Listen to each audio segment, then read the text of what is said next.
गायत्री देवी को मुझसे माफी मांगनी होगी, भूलना मत। हैप्पी बर्थडे दादी साहब।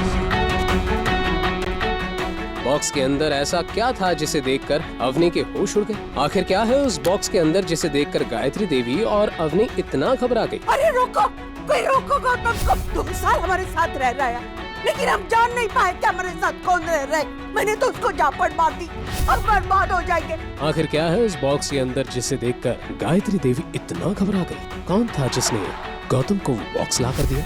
कौन है गौतम? क्या है उसकी असलियत? क्या वो अपनी असलियत छुपा रहा है? क्या गौतम वापस आएगा? क्या होगा गायत्री देवी और अग्रवाल फैमिली के साथ? गौतम कहाँ खो गए? कहते हुए अवनी ने उसे झकझोर दिया। गौतम यकीनन खुली आंखों से सपना देख रहा था।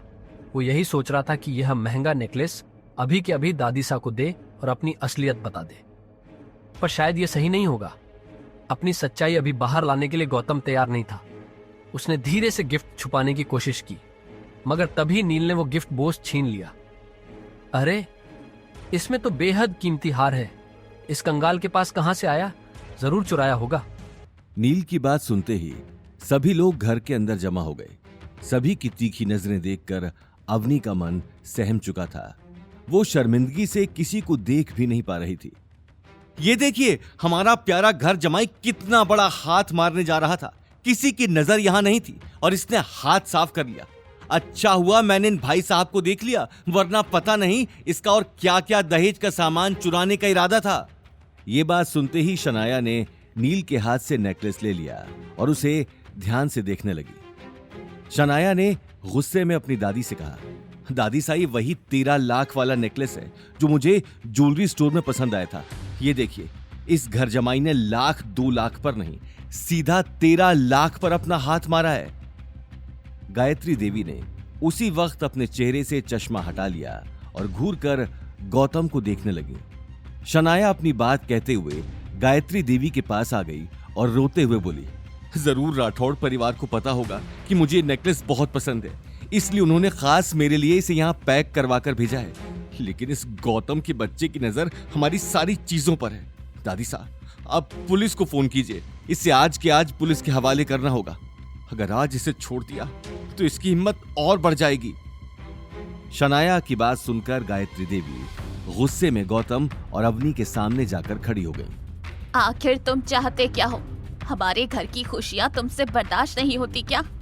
ये आवाज सुनकर अवनी का दिल सहम गया। गीता और अनिल की आंखों में बेचैनी साफ दिखाई दे रही थी। इससे पहले कि गायत्री देवी आगे कुछ पूछती, अवनी ने धीमी आवाज में कहा, गौतम, सच सच बताओ, तुम्हारे पास ये नेकलेस कहाँ से आया? मैं अगर कुछ कहूंगा तो तुम मेरी बात का यकीन करोगी? अवनी बिना इस बात का जवाब दिए गौतम की आंखों में आंखें डालकर देखने लगी। ये मुझे किसी और ने दिया है, खास तुम्हें देने के लिए।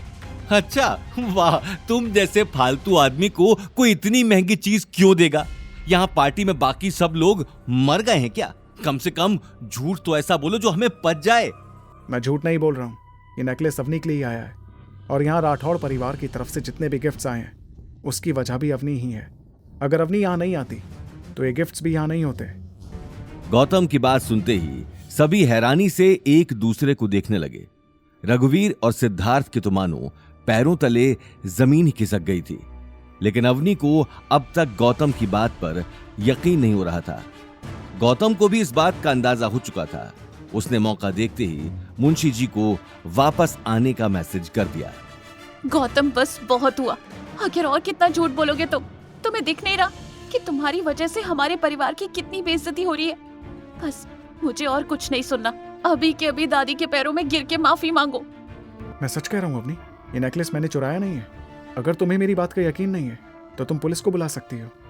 शनाया ने गुस्से से कहा, हाँ, वो तो हम करेंगे ही। आज तुम यहां से बचकर नहीं जाने वाले। ये कहते हुए शनाया अपना मोबाइल निकालकर पुलिस का नंबर डायल करने लगी, लेकिन अवनी ने उसी वक्त उसे रोक दिया। 1 मिनट शनाया, अभी तक कुछ साबित नहीं हुआ है। शनाया गुस्से में बोली, अब साबित होने को क्या बाकी रह गया है? तुम्हारा पति चोर है, चोर था और चोर ही रहेगा। शनाया ने ये कहते हुए नंबर डायल कर दिया, लेकिन इससे पहले कि वो पुलिस को फोन लगाती, उसे मुंशी जी सामने से आते हुए दिखाई दिए। मुंशी जी को वापस पार्टी में देखकर गायत्री देवी हक्की बक्की रह गई। आज ये हो क्या रहा है? इससे पहले कि गायत्री देवी आगे आकर मुंशी जी से कुछ पूछती, मुंशी जी ने अपने गार्ड्स को इशारा कर दिया। उनकी आंखें गुस्से में लाल थीं। इतने बड़े एम्पायर के मालिक गौतम की बेइज्जती होते वो देख नहीं पा रहे थे। सब वापस ले चलो, कुछ नहीं रहना चाहिए। क्या हुआ आप? ये सब मैं प्लीज, मुझे अभी किसी से बात नहीं करनी। मुंशी जी की बात सुनते ही सभी गार्ड्स ने हॉल में रखे हुए गिफ्ट्स को वापस गाड़ियों में भरना शुरू कर दिया। आगे की कहानी जानने के लिए देखिए अगला एपिसोड सिर्फ पॉकेट एफएम के YouTube चैनल पर, और रॉयल वारिस के सारे एपिसोड्स को सुनने के लिए डिस्क्रिप्शन में दी लिंक से डाउनलोड करें पॉकेट एफएम ऐप।